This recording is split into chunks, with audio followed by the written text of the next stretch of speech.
Right now, there are over 8 billion people on this planet. Cities stretch across continents. You can fly to another hemisphere in a single day. It feels permanent. It feels inevitable. But your existence, and the existence of every human being alive today, once came down to a number so small it barely sounds real. Somewhere between 1,000 and 10,000. That's how many of your ancestors may have been left, at two different moments in history when the entire human species nearly blinked out of existence. Not a war, not a single disaster. A slow, brutal squeeze that lasted for thousands of years. You are here because a tiny handful of people survived something almost nobody has heard of. Let's find out what it actually was. Start with the older event, the deeper one, the one hiding in your DNA right now. In 2023, geneticist Wang Jiehu led a study that shook population genetics.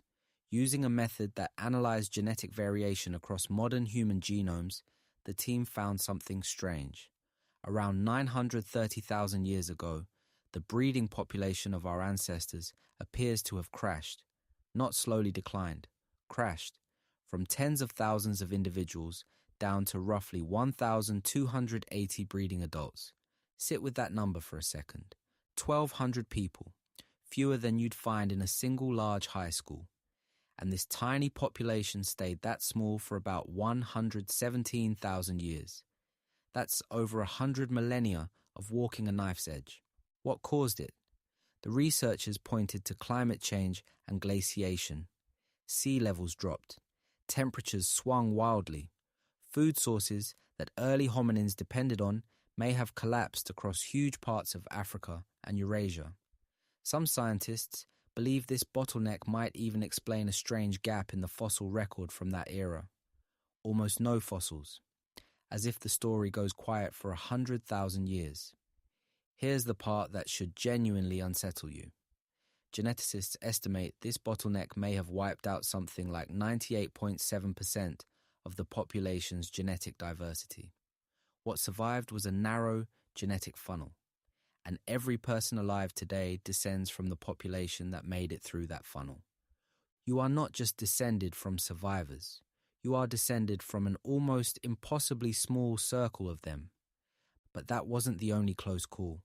Hundreds of thousands of years later, humanity ran into trouble again. This time, we know exactly what caused it, because you can still see the evidence in the ground. About 74,000 years ago, a volcano named Toba on the island of Sumatra erupted with a force almost impossible to picture. This was a super eruption, one of the largest the Earth has produced in the last 2 million years.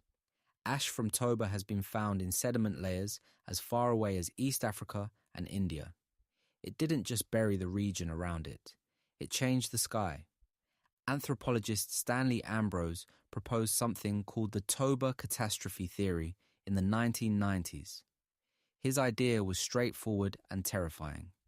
The eruption threw so much sulfur and ash into the atmosphere that it may have triggered a volcanic winter, dropping global temperatures for years. If plants failed, herbivores failed. If herbivores failed, so did the humans who depended on them. Ambrose theorized this could explain a genetic bottleneck from around the same period, one that may have reduced our ancestors to somewhere between 3,000 and 10,000 breeding individuals. For years, this theory dominated the conversation. A planet-altering eruption followed almost immediately by a population crash. Cause and effect, wrapped up neatly.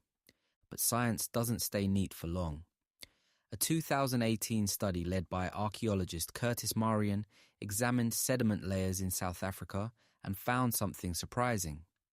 Human populations there may have continued relatively undisturbed, with Toba's ash preserved in the same soil layers as tools and evidence of continuous habitation. That doesn't erase the bottleneck. It just suggests the story might be more complicated than one eruption ending it all in a single blow. So was Toba the near-death blow to humanity, or just one brutal chapter in a longer struggle? Scientists are still arguing about it. Your species' history isn't one clean story. It's a patchwork of close calls, converging on the same outcome. A population small enough that a single bad winter could have ended everything. Here's what makes this personal, not just historical. Every bottleneck leaves a fingerprint. A population that shrinks, that severely loses genetic variation, that can never fully be recovered. Compare human genetic diversity to that of chimpanzees, a species that never went through anything like this squeeze, and the difference is staggering. Two chimps from the same forest can be more genetically different from each other than you are from someone born on the opposite side of the planet. That's the fingerprint of a bottleneck, of a population once so small that everyone alive today is, genetically speaking, remarkably similar. Distant cousins, all of us, whether we like it or not. Why does this matter to you, scrolling through your phone, worried about deadlines and everything else that fills an ordinary day? Because your existence was never guaranteed. It hung on the survival of a group small enough to fit in a single stadium section. Every relationship you've ever had exists because a tiny population of early humans found enough food, endured enough winters, and had children who also survived, keeping the thread going. One worse eruption, one further collapse in resources, and none of it happens. Not you, not anyone you know. You are the result of a species that has already been counted out before. Twice, possibly more, humanity's population dropped to numbers so small that survival was never assured. And every time, a small stubborn group of people held on long enough to pass life forward. So the next time your day feels overwhelming, remember what you're actually made of. Not fragility. Resilience, encoded into every cell in your body, inherited from a population that once numbered in the low thousands and somehow became 8 billion. Right now, there are over 8 billion people on this planet, and every one of them exists because a group smaller than a small town refused to disappear.